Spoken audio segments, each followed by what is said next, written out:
الحمد لله وكفى وسلام على عباده الذين اصطفى أما بعد فأعوذ بالله من الشيطان الرجيم بسم الله الرحمن الرحيم ليلة القدر خير من ألف شهر صدق اللہ العظیم۔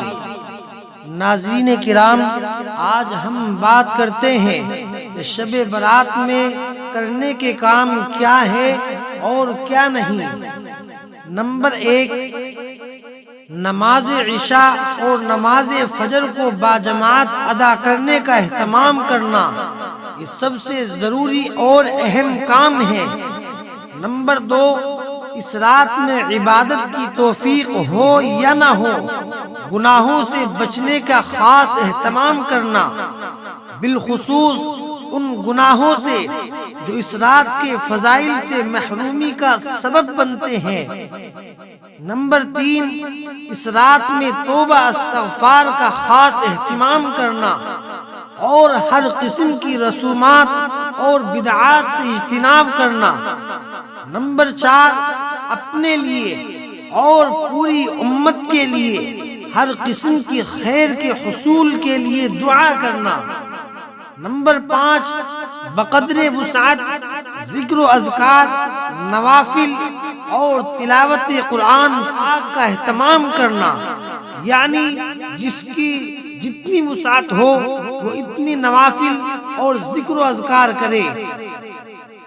شب برات سے متعلق کچھ چیزیں صحیح ہیں تو کچھ چیزیں غلط، لہذا ہمارے نبی صلی اللہ علیہ وسلم اور صحابہ کرام رضوان اللہ علیہم اجمعین سے جو چیزیں ثابت ہیں، جس درجے میں ثابت ہے اسی کو اسی درجے میں کرنا چاہیے، اسی کا نام اتباع دین ہے۔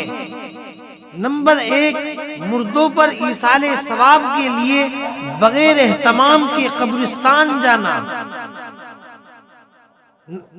قبرستان جانے کو لازم سمجھنا، پھول چادر چڑھانا، چراغاں کرنا، یہ بدعت ہے۔ نمبر 2، اس رات نوافل، تلاوت قرآن، ذکر و اذکار کا اہتمام کرنا، یہ ٹھیک ہے۔ نوافل کی جماعت کرنا یا عبادت کا کوئی مخصوص طریقہ اپنانا، یہ صحیح نہیں ہے، بدعت ہے۔ اسی طرح روزے رکھنا جس کا ثواب عام نفل روزوں سے زیادہ ہے، یہ ٹھیک ہے۔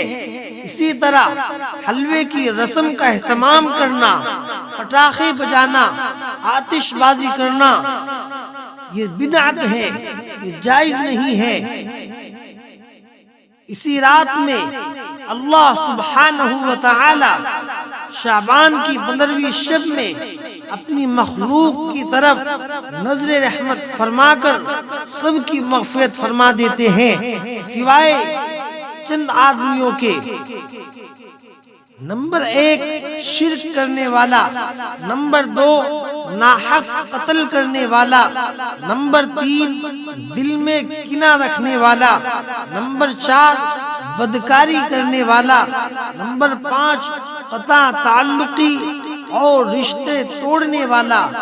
نمبر 6، شلوار، تہمد وغیرہ ٹخنوں سے نیچے لٹکانے والا۔ نمبر 7، والدین کا نافرمان۔ نمبر 8، شراب پینے والا۔ تو اسی لیے ناظرین کرام، کہیں آپ کا شمار ان بدقسمت لوگوں میں تو نہیں؟ اگر ہے تو ان چیزوں سے بچ کر کے دعا کرے اور اللہ تعالیٰ کی بارگاہ میں سجدہ ریز ہو اور ان چیزوں کو چھوڑ دے۔ انشاءاللہ العزیز اگر کوئی آدمی ان چیزوں کو چھوڑ دیتا ہے اور ان سے توبہ کر لیتا ہے تو انشاءاللہ العزیز اللہ تعالیٰ اس رات میں ان کی بھی مغفرت فرما دے گا۔ ناظرین کرام، دعا کرے کہ اللہ تعالیٰ ہم سب کو کہنے سننے سے زیادہ عمل کی توفیق عطا فرمائے۔ وآخر دعوانا ان الحمد للہ رب العالمین۔